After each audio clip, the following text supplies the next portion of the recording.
Hello my friends, welcome back to my channel. In today's video, I'm going to show you how I do my makeup. This is nothing complex. This is nothing high-tech. This is just very simple and to me, elegant makeup. I have really learned, it's not that I'm boring with my makeup, it's just a matter of I like things to look seamless. I like things to look like my skin, but better. So you'll notice a lot of the makeup that I'm using has hit pan, are of a similar tone, and I just think if I have something that's working for me, why divert from it, you know? If I like something, you're gonna see that it's well loved and you're gonna see that I've had it for a long time. So with that, let me get into the video showing you how I do my makeup on a day-to-day basis. So I have just gotten out of the shower, my hair is nice and wet, and it is time to get some skincare on. But first things first, I get my hair out of the way with this headband, and then I go in with this Paula's Choice 2% BHA liquid exfoliant. I love this stuff. It is amazing. Then I'm gonna brush my hair out.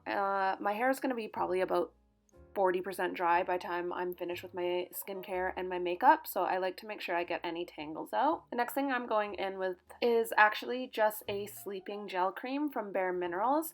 I can't use creams under my foundation. I'll just look way too oily, so gels are the way to go for me. Next up, I go in with two different foundations, one from Rimmel and one from Zoeva.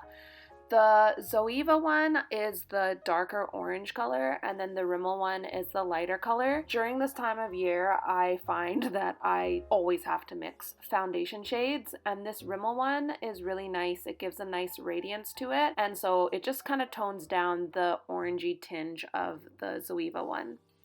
Next up, I go in with this Diego Dalla Palma concealer, and it's really nice, but I find I have to give it some time to set before I blend it in. So I just like going in with this Michelin eyebrow palette to darken up my brows. Even though they've been microbladed, I like to just kind of make them a tiny bit darker. Now that I've let that concealer set a tiny little bit, I just go through and I blend it in, blend it out, and now it's time to set. So this is just a Bare Minerals loose powder. It's Golden Tan 20, so it's not really a translucent powder, but it's translucent for me, if that makes sense. If I were to use a true translucent powder, it leaves a little bit of a white cast on my skin, whereas because this has a little bit of a tone to it, it's like a translucent powder, even though you're looking at it and it doesn't look like a translucent powder, but it's translucent for my skin tone. Next, I go in with this Michelin bronzer. As you can see, it's really well loved. I know what I like and I like what I love, if that makes sense. When I find a product that I like, that works for me, I stick with it. I don't find the need to go jump around from product to product or brand to brand.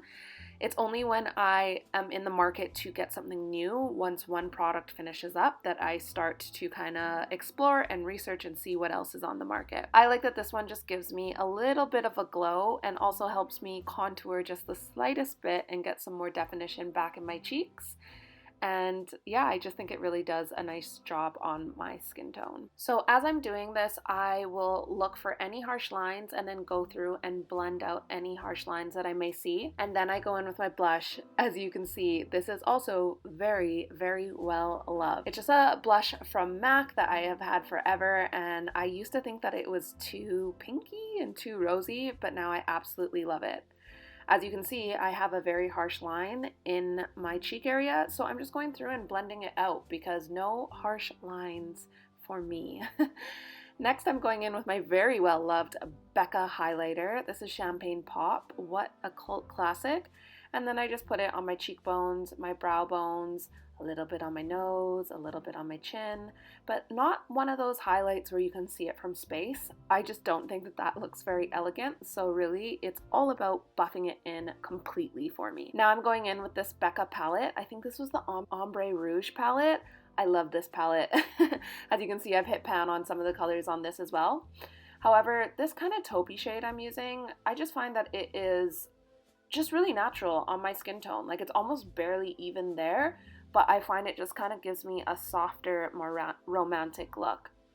I then use the same brush that I've been blending with to wipe away any type of fallout that I may have had, and then I'm just going in with this kind of like tan terracotta color to just blend through in my crease area. And now I am just going to blend, blend, blend, blend, blend.